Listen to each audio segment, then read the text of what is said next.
Selamat pagi Bapak Radistanoni, saya Yeskiel Ragil Widodo dengan NIM 672020-306 dari kelas Sistem Operasi A akan mempresentasikan tugas akhir semester yaitu tentang sistem call, kernel, dan juga algoritma penjadwalan.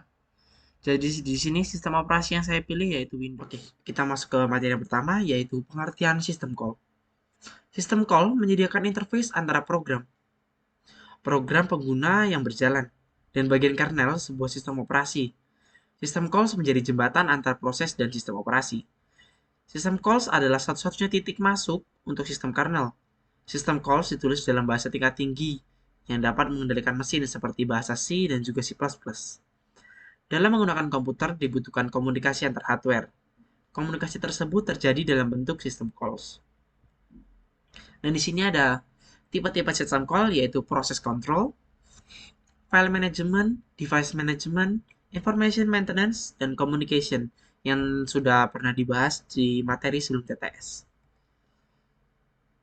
Oke, di sini akan menjelaskan tentang jenis-jenisnya. Sistem call. Yang pertama, proses control. Sistem call berperan dalam pembuatan proses dan penghentian proses. Fungsinya yaitu mengakhiri dan membatalkan, memuat dan menjalankan, membuat proses dan menghentikan proses, menunggu dan menandatangani acara, mengalokasikan dan membebaskan memori. Yang kedua, file management. Sistem call ini menangani pekerjaan manipulasi file seperti membuat file, membaca, dan juga menulis. Fungsinya yaitu membuat file, menghapus berkas, membuka dan menutup file, membaca, menulis, dan juga reposisi, dan juga mendapatkan dan juga mengatur atribut file. Yang ketiga, device management. Sistem call ini melakukan pekerjaan memanipulasi perangkat seperti membaca dari buffer perangkat, menulis ke buffer perangkat. Fungsinya yaitu merequest dan merilis device, logically attach and detach device, get and set device attribute. Yang keempat yaitu information maintenance. Sistem call ini berperan dalam menangani informasi dan transfer antara OS dan juga program pengguna. Fungsinya yaitu mendapatkan atau mengatur waktu dan tanggal, mendapatkan atribut proses dan juga perangkat. Yang terakhir yaitu komunikasi, yaitu sistem call yang berperan dalam pembuatan proses, pengertian proses, dan juga yang lain-lain. Fungsinya yaitu membuat, menghapus koneksi komunikasi, mengirim atau menerima pesan, membantu OS untuk mentransfer informasi status, memasang atau melepaskan perangkat jarak jauh. Selanjutnya kita masuk ke tahapan sistem call. Langkah yang pertama yaitu proses dijalankan dalam mode pengguna sampai saat panggilan sistem menyalanya. Setelah itu, sistem dijalankan dalam mode kernel berdasarkan prioritas. Setelah eksekusi di panggilan sistem selesai, kontrol kembali ke mode pengguna. Ya, langkah yang keempat, eksekusi proses pengguna dilanjutkan dalam mode kernel. Kita masuk ke materi yang kedua yaitu kernel. Pengertian kernel. Kernel merupakan sebuah perangkat lunak bagian dari sistem operasi yang berfungsi melayani berbagai macam aplikasi untuk dapat mengakses perangkat keras komputer secara aman. Kernel merupakan sebuah perangkat yang menyediakan pelayanan terhadap sistem seperti pengaturan memori untuk proses yang sedang berjalan, pengaturan file, serta pengaturan input-output pada komputer.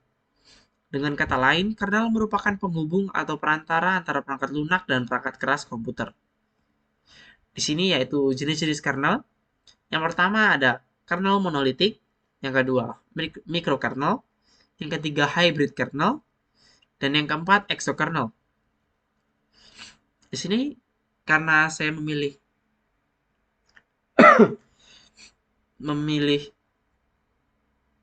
kernel Windows, saya menjelaskannya yaitu kernel tentang Windows, karena merupakan salah satu dari program yang dijalankan dalam urutan pertama saat komputer dinyalakan. Kernel menangani fungsi-fungsi selanjutnya atas proses penyiapan komputer dari sejak komputer dinyalakan seperti menangani layanan input atau output dari program lain, menerjemahkannya ke dalam instruksi-instruksi untuk dieksekusi oleh prosesor. Windows, sebagai sistem operasi, bergantung pada program kunci yang disebut kernel yang mengontrol semua proses yang berjalan pada sistem. Kernel Windows bersifat closed source atau kodenya ditutup. Kernel Windows adalah penghubung antara semua komponen, perangkat keras, dan perangkat lunak komputer. Kernel biasanya dimuat setelah bootloader dan kemudian mengontrol dan mengkoordinasikan semua proses startup lainnya. Atau bisa dibilang, kernel connect sebagai penerjemah komputer karena menerima permintaan dari perangkat lunak dan kemudian mengubahnya menjadi instruksi untuk CPU. Kernel Windows memiliki arsitektur hybrid. Kernel Windows merupakan bagian dari sistem operasi Windows seperti registry, library. Kita hanya bisa mengedit sedikit saja. Oleh karena itu, disebut sebagai sistem katedral, tidak seperti open source. Pada sistem operasi Windows, kernel ditangani oleh file kernel 32. Kernel ini menangani manajemen memori, operasi input-output, dan interrupt. Ketika boot Windows, kernel 32.dll di-load ke dalam spasi protected memory sehingga spasi memorinya tidak digunakan oleh aplikasi lain. Apabila ada aplikasi yang mencoba mengambil spasi memori kernel 32.dll, akan muncul pesan kesalahan invalid page fault. Kita masuk ke materi yang terakhir, yaitu algoritma penjadwalan. Algoritma penjadwalan berkaitan dengan permasalahan memutuskan proses mana yang akan dilaksanakan dalam suatu sistem. Proses yang belum mendapat jatah alokasi dari CPU akan mengantri di ready queue. Nah, dalam Windows ini, algoritma penjadwalan yang digunakan yaitu multi-level feedback queue scheduling atau MFQ. Baik, di sini kita akan masuk ke demo untuk system calls.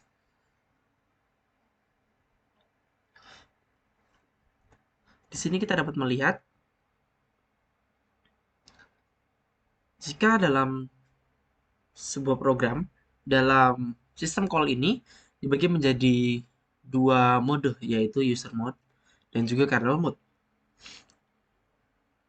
Jika sebuah program yang akan dieksekusi di user mode akan tetapi dia memerlukan resource khusus, mau tidak mau program tersebut harus dieksekusi di kernel mode agar program tersebut dapat dijalankan.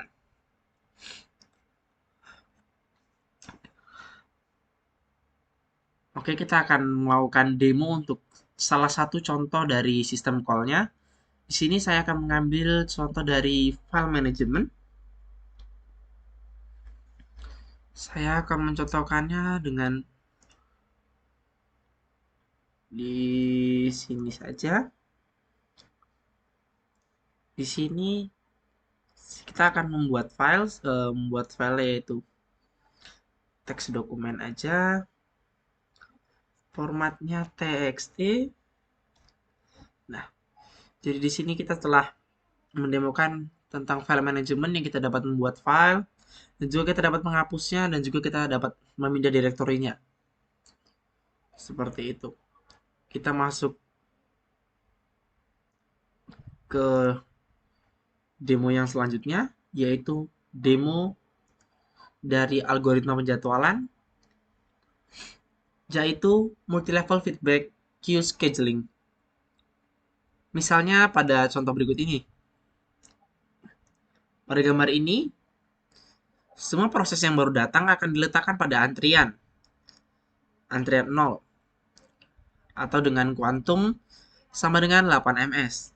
Jika suatu proses tidak dapat diselesaikan dalam 8 ms, maka proses terdapat akan dihentikan dan dipindahkan ke antrian pertama. Antrian pertama hanya akan dikerjakan jika tidak ada lagi proses di antrian 0. Dan jika suatu proses di antrian pertama tidak selesai dalam 16 ms, maka proses tersebut akan dipindahkan ke antrian kedua. Antrian kedua akan dikerjakan bila antrian 0 dan 1 kosong. Jadi begitu adalah algoritma penjadwalan. Sekian dari saya. Jika ada kurang atau salah-salah kata, mohon dimaafkan. Sekian dari saya. Terima kasih. Selamat pagi.